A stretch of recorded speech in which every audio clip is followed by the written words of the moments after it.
Hello everyone, this is Shivank once again and I welcome all of you to my YouTube channel One Junction। उम्मीद है कि आप लोग अपने exams की तैयारी बहुत अच्छे से कर रहे होंगे और क्योंकि आगे आपके काफ़ी सारे एग्ज़ाम्स लगे हुए हैं, जैसे कि आपका सीजीएल का मेंस होने वाला है 15 नवंबर से। उसके बाद फिर 26 नवंबर से शायद आपका सीपीएसआई का भी एग्ज़ाम होने वाला है। उसके बाद नेक्स्ट मंथ आपका आरआरबी का एनटीपीसी का भी एग्ज़ाम होने वाला है। तो मुझे उम्मीद है कि आप लोग बहुत ही अच्छे से, बहुत ही डेडिकेटेड होके उसकी तैयारी कर रहे होंगे, है ना। तो बेसिकली आज का जो वीडियो है उसमें हम क्या बात करने वाले हैं, पहले सी की बात कर लेते हैं।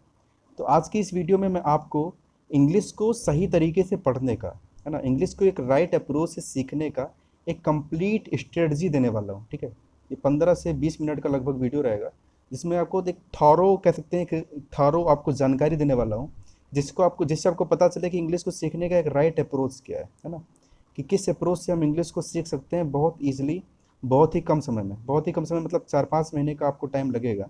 ठीक है, उस प्रोसेस के थ्रू, एक पर्टिकुलर प्रोसेस के थ्रू आपको गुजरना होगा। उसके बाद कहीं ना कहीं आप एक हिंदी मीडियम के बैकग्राउंड के भी स्टूडेंट हैं, तो आप इंग्लिश में बहुत अच्छा कर सकते हैं। ऐसा मैं इसलिए बोल पा रहा हूँ क्योंकि मैं खुद भी मेनली एक हिंदी मीडियम बैकग्राउंड का स्टूडेंट रहा हूँ। उसके बाद भी मैंने डिसेंट स्कोर किया हुआ है एग्ज़ाम में। तो सबसे पहले तो मैं आपको अपना स्कोर बता दूं, क्योंकि क्या होता है कि मैंने खुद भी फील किया है ना। बच्चों के मन में कहीं ना कहीं एक दिमाग में ये चीज़ चल रही होती है कि उसी से पढ़ा जाए जिसने कहीं कुछ अच्छा किया हो, है ना। तो मतलब आप किसी को बाय वर्ड ऑफ माउथ नहीं समझा सकते, तो आपको कहीं ना कहीं अपना रिजल्ट बताना होता है। तो पहले मैं अपना आपका रिजल्ट बता दूं, तो बेसिकली मेरा 2017 में मेरा मेंस में जो मार्क्स थे वो थे इंग्लिश में 173 आउट ऑफ 200। और उसके बाद 2018 में भी मैंने सीजीएल का मेंस दिया हुआ था, तो उसमें मेरे 199 आउट ऑफ 200 थे इंग्लिश में।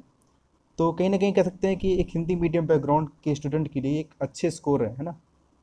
तो मैंने कैसे तैयारी की बेसिकली, क्योंकि वो सारी जो problems as a Hindi medium background student आप फेस कर रहे होते हैं, वो सारी प्रॉब्लम मैंने भी फेस कर रखी है। ठीक है, उसके बाद भी क्या अप्रोच मेरा रहा इंग्लिश पढ़ने का, और उस अप्रोच से कैसे मैंने अपने आप को इम्प्रूव किया, तो वो मैं अपना एक्सपीरियंस आपके साथ शेयर करने के लिए यहाँ पे आया हूँ। ठीक है, तो मैं अगर स्क्रैच से स्टार्ट करूँ, स्टार्टिंग से, तो अगर आप एक हिंदी मीडियम बैकग्राउंड के स्टूडेंट होते हैं, तो डिफरेंस क्या होता है एक हिंदी मीडियम बैकग्राउंड के स्टूडेंट में और एक इंग्लिश मीडियम बैकग्राउंड के स्टूडेंट में। तो क्या होता है कि अगर आप एक इंग्लिश मीडियम बैकग्राउंड के स्टूडेंट हैं, इंग्लिश मीडियम के, नहीं सीबीएसई बोर्ड या फिर आईसीएसई बोर्ड के, तो कहीं ना कहीं आप का एक कह सकते हैं कि एक्सपोजर ज़्यादा होता है इंग्लिश की एक लैंग्वेज की तरफ, है ना।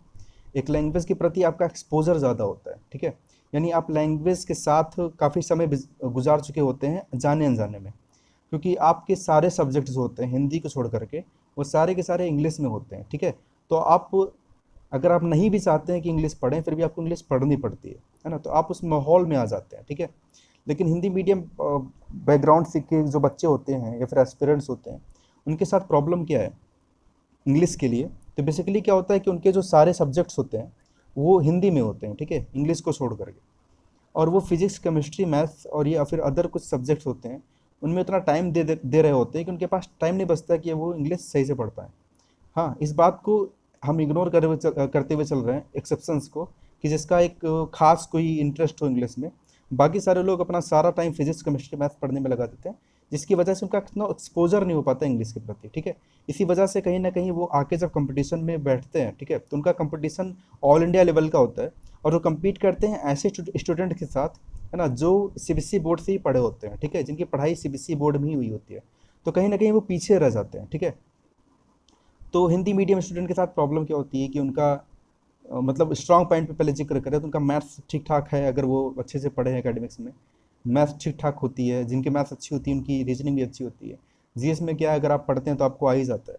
प्रॉब्लम, जो मेजर प्रॉब्लम आके फंसती है, वो होती है इंग्लिश की। ठीक है, इंग्लिश उनकी वीक होने की वजह से या तो कंपटीशन में आने से ही डरते हैं, आते ही नहीं है, या फिर आते भी हैं, इस कह सकते हैं इस एक प्रकार का उनके अंदर एक जुनून होता है, उस जुनून के साथ आते हैं कि हम जाएंगे वहाँ पे, बहुत ही मतलब मेहनत करेंगे, हार्ड वर्क करेंगे तो हमको आ जाएगा। लेकिन एक गलत वे में, गलत अप्रोच के साथ वो हार्ड वर्क करते हैं, और कहीं ना कहीं फिर वो देखते हैं कि हमारा स्कोर बढ़ नहीं हो रहा है, फिर वो डिमोरलाइज हो जाते हैं, डिमोटिवेटेड हो जाते हैं। ठीक है, फिर उसके बाद वो पढ़ाई छोड़ देते हैं या फिर ऐसे ही हरास हो जाते हैं।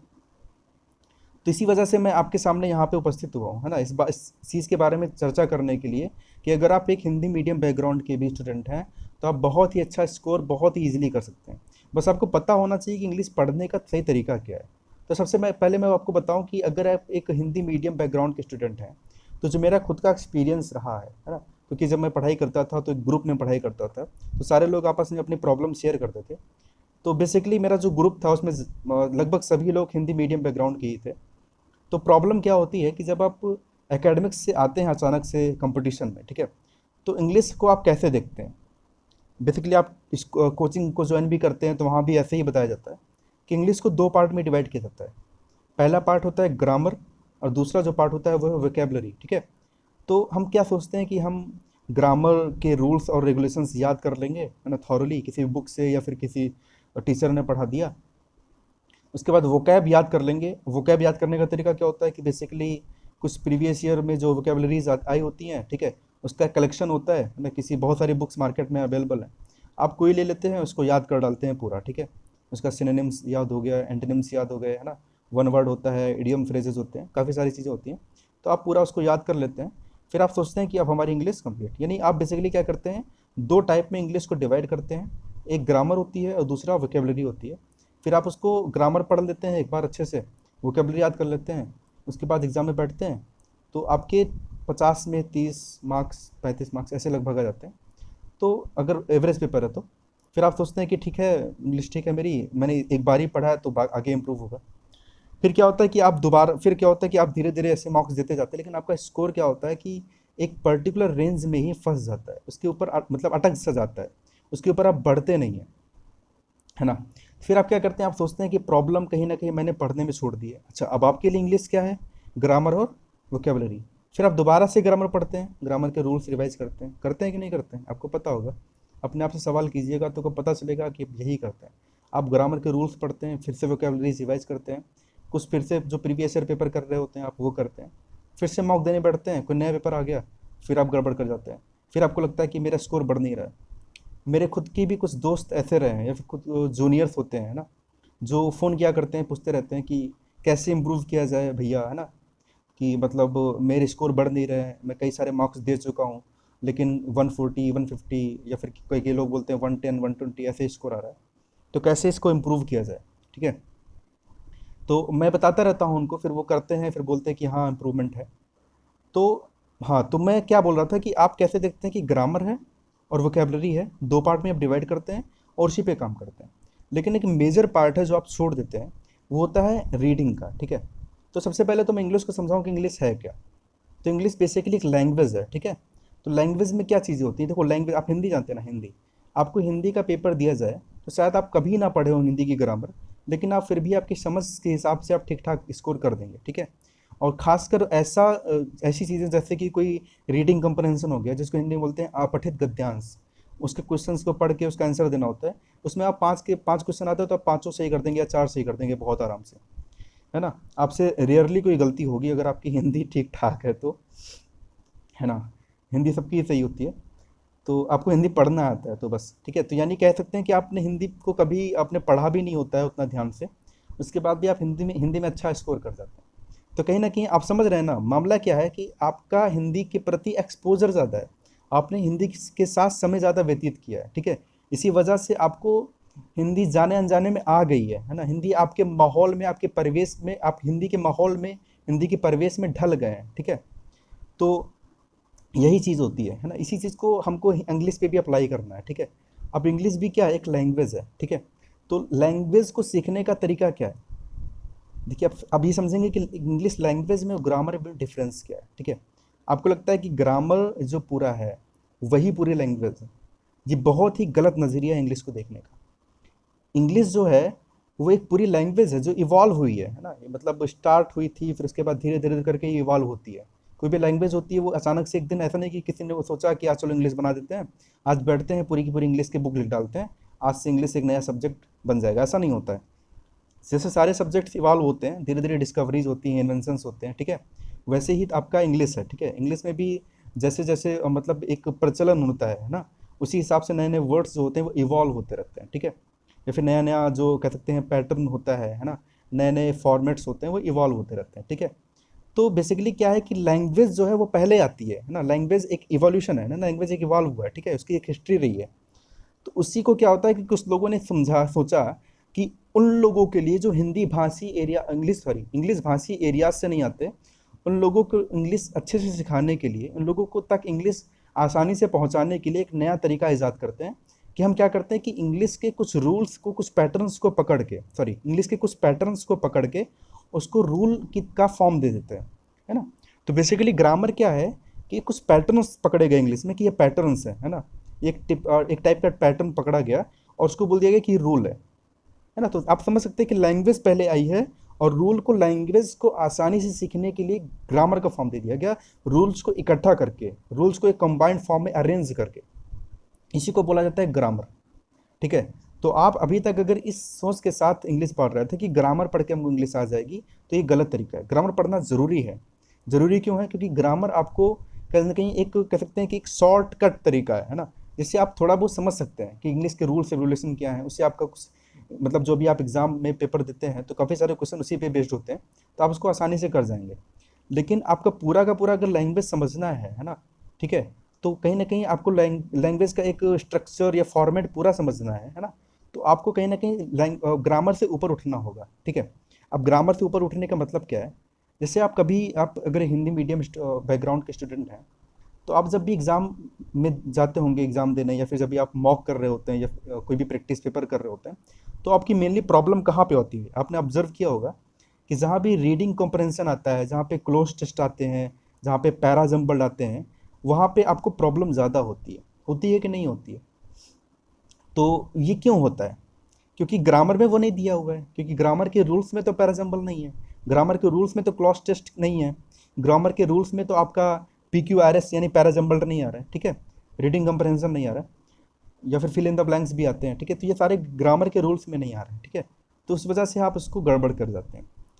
तो फिर आप सोचते हैं कि ग्रामर में ये सारी चीज़ें मिल जाएंगी मुझे, तो ये गलत तरीका है। आपको कहीं ना कहीं सोचना होगा कि हम इतना ग्रामर पढ़ चुके हैं, उसके बाद भी हमारा इंग्लिश क्यों नहीं इंप्रूव हो रहा है, या फिर हम रीडिंग कंप्रहेंशन वाली चीज़ें क्यों नहीं कर पा रहे हैं।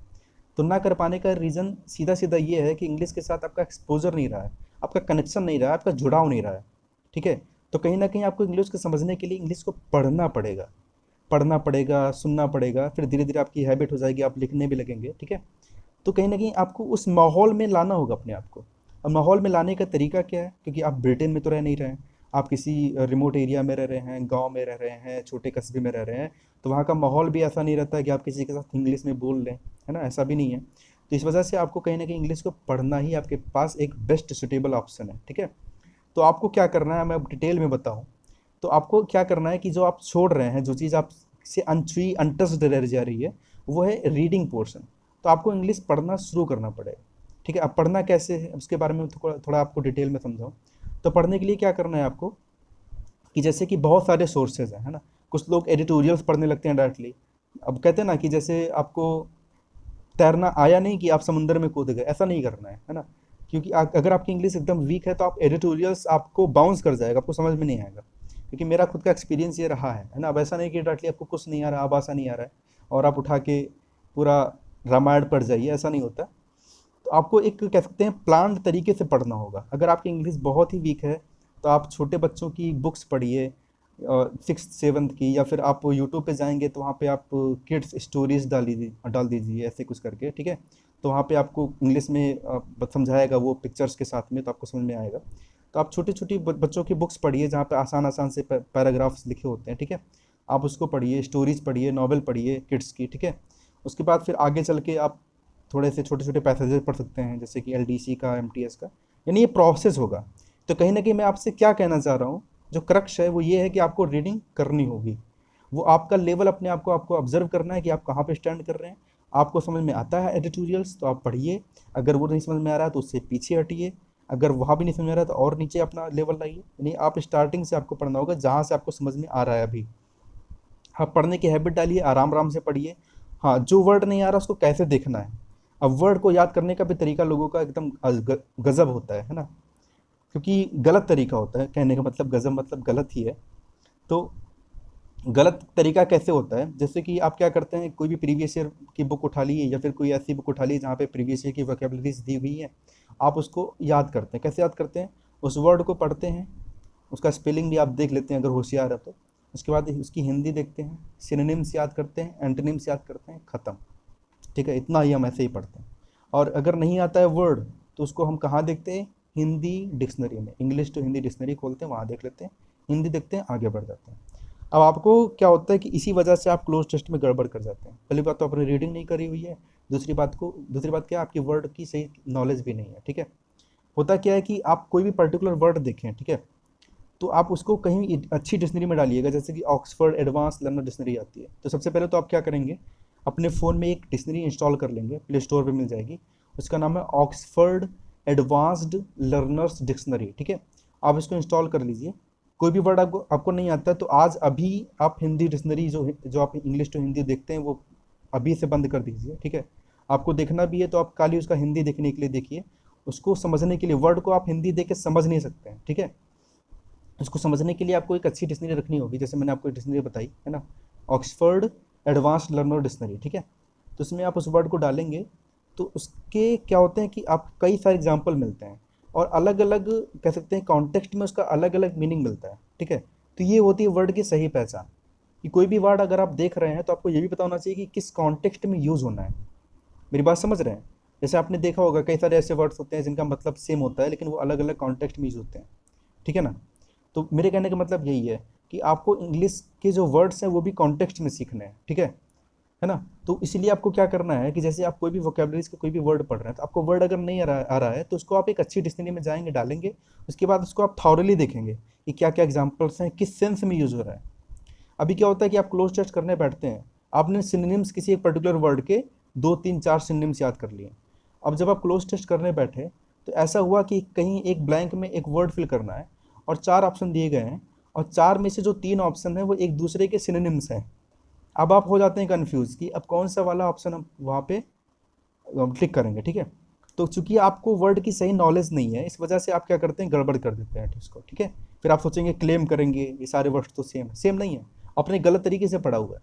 आपको उस वर्ड को अच्छी डिक्शनरी में डालिए, आपको पता चल जाएगा कि उनमें डिफरेंस क्या है, कुछ माइन्यूट माइन्यूट से डिफरेंसेस होते हैं, इसलिए उसका नाम है क्लोज टेस्ट, कि आपको क्लोज मतलब वर्ड्स की पूरी एक पूरी कह सकते हैं एक प्रोफाउंड नॉलेज होनी चाहिए, है ना, ऊपरी ऊपरी नहीं कि सुपरफिशियल नॉलेज आपको ऐसे ही चला रहे हैं काम चला रहे हैं, ऐसा नहीं होता।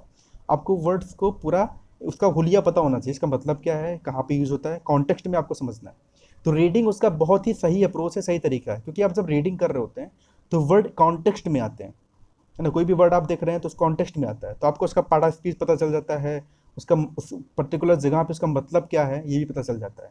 ठीक है, कभी कभी आप देखते होंगे किसी वर्ड की आपको मीनिंग पता होती है लेकिन उस कॉन्टेक्स्ट में वो नहीं आ रहा होता है, फिर आप सोचते हैं गलत दिया हुआ है, ऐसा नहीं है, क्योंकि एक जो वर्ड होता है उसका कई सारे मीनिंग्स होती हैं, एक पर्टिकुलर मीनिंग ही नहीं होती, तो हो सकता है कि दूसरी मीनिंग में आया हो। इस वजह से ज़रूरी है कि आपके पास एक अच्छी डिक्शनरी हो, पहले ही बात। ठीक है, तो डिक्शनरी अच्छी रखिए, कोई भी वर्ड आपको देखना है तो उस वाली डिक्शनरी में डालिए, उसको अलग अलग कॉन्टेक्स्ट में उसका मतलब देखिए, उसके बारे में आपको पूरी जानकारी होनी चाहिए। ठीक है, तो ये सही तरीका आपका होने वाला है। ठीक है, तो मैंने क्या कहा आपको कि आपको रीडिंग में क्या क्या करना है, तो रीडिंग में आपको सबसे पहले अपना लेवल देखना है कि क्या मैं एडिटोरियल समझ पाता हूँ, द हिंदू के, टाइम्स ऑफ इंडिया के, हिंदुस्तान टाइम्स के, काफ़ी सारे न्यूज़पेपर आते हैं, उसके एडिटोरियल्स अगर आपको समझ में आ रहा है तो ठीक है, नहीं आ रहा है तो आप थोड़ा सा लो लेवल पे जाके पढ़िए।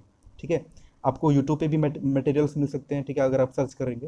ठीक है, नहीं तो आप छोटे बच्चों की बुक्स होती हैं उसको पढ़िए, फिर आप धीरे धीरे अपनी बुक्स भी, जैसे हिस्ट्री पढ़ते होंगे, आप पॉलिटी पढ़ते होंगे, काफ़ी सारी बुक्स पढ़ते होंगे आप जनरल नॉलेज के लिए भी। ठीक है, तो आप उसको भी इंग्लिश में पढ़ना स्टार्ट कर दीजिए। शुरुआत में प्रॉब्लम होती है लेकिन उसके साथ साथ आपकी इंग्लिश भी स्ट्रांग हो जाएगी। ठीक है, और आप कहीं ना कहीं एक बहुत ही कह सकते हैं कि एक आकस्मिक चेंज देखेंगे, सडन चेंज होगा, है ना, आपको पता भी नहीं चलेगा कि कैसे आपकी इंग्लिश बहुत ही मतलब अचानक से चेंज हो गई, कैसे आपका स्कोर जो 140 150 था, रीडिंग को ऐड करते ही, है ना, रीडिंग को ऐड करते ही वो 190 क्रॉस कर जाएगा। क्लियर? तो कहीं ना कहीं आपको रीडिंग को ऐड करना है। ठीक है, तो इंग्लिश को आपको ऐसे देखना है कि इंग्लिश को बेसिकली हमको कैसे तैयार करना है कि सीक्वेंस में रखें। तो ग्रामर पढ़ना ज़रूरी है, इसलिए क्योंकि बहुत सारे क्वेश्चंस आते हैं, ऐसे आते हैं जो रूल पे डायरेक्टली बेस्ड होते हैं, तो उनको करने के लिए आपको ग्रामर पढ़ना ज़रूरी है। आपके पास उतना टाइम भी नहीं है कि आप पूरी इंग्लिश पढ़ पाएँ। ठीक है, इस वजह से क्या है, ग्रामर क्या होता है कि एक शॉर्टकट तरीका होता है, मतलब एक रूल्स का कॉम्बिनेशन होता है, जिसको अगर आप अच्छे से सीखे होते हैं तो आप कहीं ना कहीं ये अच्छी मतलब आपको आसानी होती है इंग्लिश को सीखने के लिए, ठीक है। तो ग्रामर पढ़ना आपके लिए ज़रूरी है। आप ग्रामर किसी अच्छे अच्छे टीचर से पढ़िए, ठीक है। अच्छे टीचर से कहने मतलब जहाँ आपको समझ में आए, ठीक है। उसके बाद अच्छी बुक्स भी होती हैं, बहुत सारी मार्केट में कई सारी बुक्स हैं, तो आप कोई अच्छी बुक ले लीजिए, उससे पढ़ ले। अगर आपके पास, अगर आप टीचर को मतलब कहीं ना कहीं अप्रोच नहीं कर पा रहे हैं, ठीक है, अफोर्ड नहीं कर पा रहे हैं, तो आप बुक से भी पढ़ सकते हैं, है ना, नो डाउट, ठीक है। अगर आपको समझ में आता है तो पढ़ सकते हैं, नहीं आ रहा है तो आपको टीचर से पढ़ना ही होगा, ठीक है। तो आप ग्रामर की बुक अच्छे से पढ़ लीजिए, किसी से ग्रामर अच्छे से पढ़ना है आपको। उसके बाद फिर आपको वोकेबलरी पढ़ने का तरीका मैंने बता दिया। आपको वर्ड्स की सही नॉलेज आनी चाहिए, उसके लिए आपके पास एक अच्छी डिक्शनरी होनी चाहिए, वहाँ पे आपको वर्ड को डालना है, उसको समझना है अच्छे से, ठीक है। उसके बाद क्या करना है, उसके बाद आपको क्या करना है, रीडिंग करनी है। रीडिंग का तरीका मैंने आपको पहले ही बता दिया, ठीक है, कि कैसे आपको रीडिंग करनी है। एक दिन में कम से कम 1-2 घंटे आपको रीडिंग करनी है, ठीक है, अच्छे से। उसके बाद आपको समझ में जो कुछ भी आ रहा है उसको दोबारा से शॉर्ट फॉर्म में लिखने की कोशिश कीजिए, है ना, धीरे धीरे आपको समझ में आ जाएगा। यानी कि जो भी आप पैसेज पढ़ रहे हैं, अगर आपको समझ में आ गया है तो उसको लिखने की कोशिश कीजिए कि उसका करेक्ट क्या है, उसकी समरी क्या है उसका अपनी लैंग्वेज में। तो ये तरीका, एक प्रोसेस होगा, इसमें टाइम लगने वाला है, 3-4 महीने का टाइम लगेगा। आप धीरे धीरे उसमें ढल जाएंगे, ठीक है। तो आपको 1 1.5 से 2 घंटे तो पर डे कम से कम रीडिंग करनी ही होगी, रीडिंग ओनली, ठीक है। उसके बाद ग्रामर और ये सारी चीज़ें अलग हैं, ठीक है। तो मैंने आपको बता दिया, आपको ग्रामर पढ़नी है, आपको वोकेबलरी सही तरीके से पढ़ना है, पर हर वर्ड की जानकारी आपको होनी चाहिए। आप सिनोनिम 4 पढ़ रहे हैं तो चारों वर्ड्स को अलग अलग देखना है, ठीक है। टाइम टेकिंग होने वाला है, लेकिन यही सही तरीका मैं बता रहा हूँ आपको। इसके बाद क्या है, उसके बाद क्या चीज़ें आती है, उसके बाद बचती है प्रैक्टिस, ठीक है। प्रैक्टिस कहाँ से करनी है, कैसे करनी है। तो पहले तो आप प्रीवियस ईयर क्वेश्चन करेंगे, है ना, क्योंकि क्या होता है कि आप जिस एग्ज़ाम की तैयारी कर रहे हैं आपको पता होना चाहिए उसमें पूछा क्या जा रहा है। कहीं मतलब आउट ऑफ मतलब कहीं हम सिलेबस के बाहर की चीज़ें तो नहीं पढ़ रहे हैं, ठीक है। बहुत ऐसा भी होता है कि कभी कभी आप जो नहीं पढ़ना होता वो भी पढ़ जाते हैं, है ना। तो आपको कहीं ना कहीं एक बार देख लेना है कि प्रीवियस ईयर जब भी पेपर है उसको देख लीजिए, कैसे इंग्लिश पूछी जाती है ना, किस लेवल की पूछी जाती है, या फिर तरीका क्या है पूछने का, ठीक है। तो उसके लिए, उसकी सही जानकारी होने के लिए आप प्रीवियस पेपर आप पूरा सॉल्व कर लीजिए। काफ़ी सारे कई बार क्या होता है, काफ़ी सारे क्वेश्चन रिपीट हो जाते हैं, काफ़ी सारी वोकेबलरीज रिपीट हो जाती हैं, तो उससे भी आपको कहीं ना कहीं वहाँ मदद मिलने वाली है, ठीक है। तो आप प्रीवियस ईयर पेपर अच्छे से कर लेंगे, सारा कर लेंगे जितना भी एग्ज़ाम हुआ है। खासकर अच्छा करने का तरीका क्या होता है कि अगर मान लीजिए आप तैयारी नई नई शुरू की है, अभी हाल फिलहाल में शुरू की है, तो पहले तो आपको पूरा पढ़ना होगा, ग्रामर आपको पढ़ना है, वोकेबलरी पढ़नी है।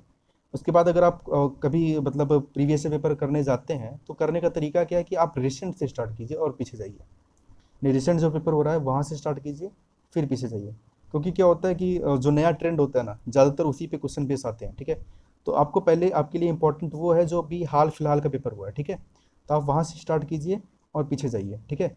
तो आपको कहीं ना कहीं आप जब ऐसे इस तरीके से पढ़ेंगे, यानी कि आपकी रीडिंग भी होगी, आपका ग्रामर भी होगा, आपका सही तरीके से वोकेबलरी पढ़ने का तरीका होगा, उसके साथ आप मॉक्स करेंगे, और मॉक्स के साथ आप प्रीवियस पेपर करेंगे, तो कहीं ना कहीं ये पूरा एक जो कॉम्बिनेशन है ये आपको बहुत ही बेटर बना देने वाला है, ठीक है। मॉक्स को करने का तरीका मैंने पिछले वीडियो में डिस्कस किया था, एक बार फिर से मैं उसको समराइज फॉर्म में बता देता हूँ। मॉक्स को करने का तरीका क्या है कि आप जितना भी टाइम एग्जाम में मिलता है उससे 10 मिनट कम टाइम लगाइए, क्योंकि एग्जाम में प्रेशर भी होता है।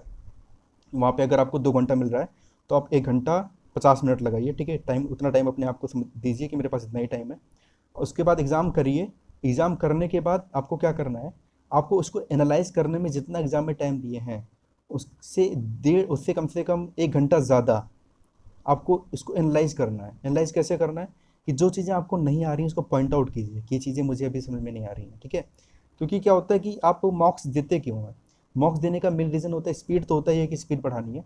उसके साथ ये भी रीज़न है कि आपको अपनी जो गलतियाँ हैं, जो मिस्टेक्स हैं, है ना, जो आपकी कहीं ना कहीं कह सकते हैं कमियाँ हैं, उसको आप दूर करने के लिए मॉक्स देते हैं, ठीक है।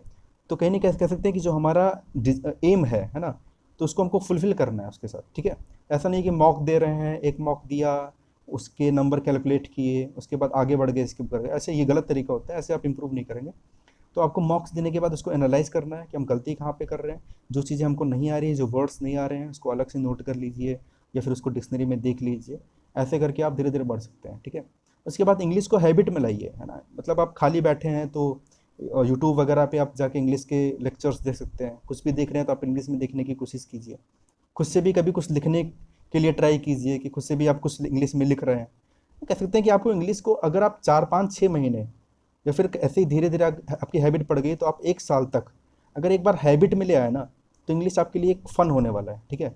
मैंने करके देखा है, बहुत ही अच्छा सब्जेक्ट है, बहुत ही इंटरेस्टिंग है अगर आप कर रहे हैं तो।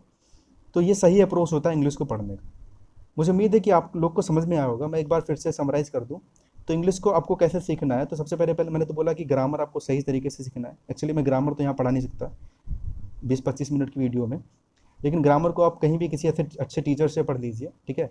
और कई सारी मार्केट में बुक भी अवेलेबल हैं, ठीक है, तो आप वहाँ से भी पढ़ सकते हैं, ठीक है। उसके बाद फिर आपको वोकेबलरी पढ़ने का सही तरीका मैंने बता दिया।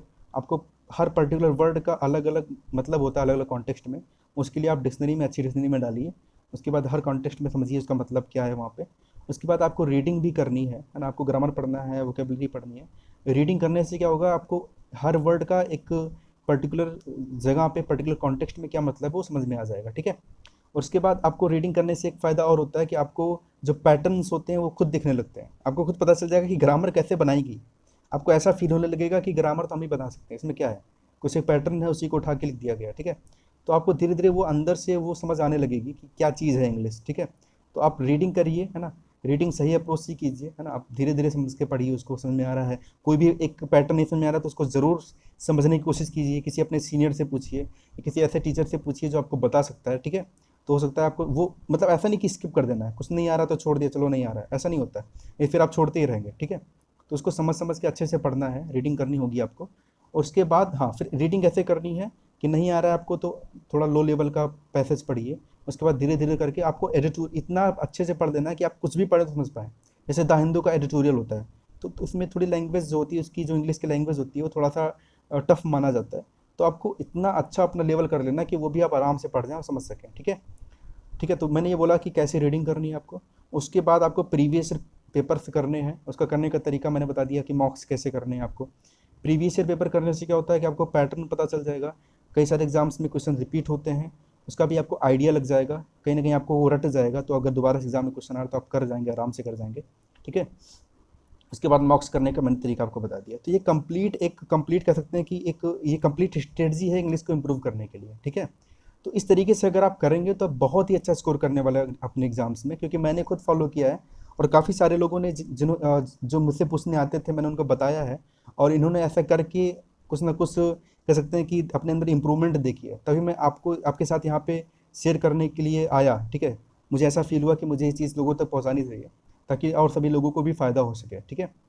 तो उम्मीद है कि अगर जो मैंने चीज़ें आपको बताई हैं, जो भी स्टेप्स बताए हैं, आप उसको अच्छे से समझ गए होंगे और उसको आगे अच्छे से फॉलो करेंगे, उस पर अमल करेंगे और अपने एग्जाम्स में बहुत अच्छा स्कोर करेंगे, है ना। मैं गारंटी लेता हूँ कि अगर आप इस तरीके से आगे चल गए तो आपके 50 में 50 और 200 में 200 100% आने वाले, कोई नहीं रोक सकता।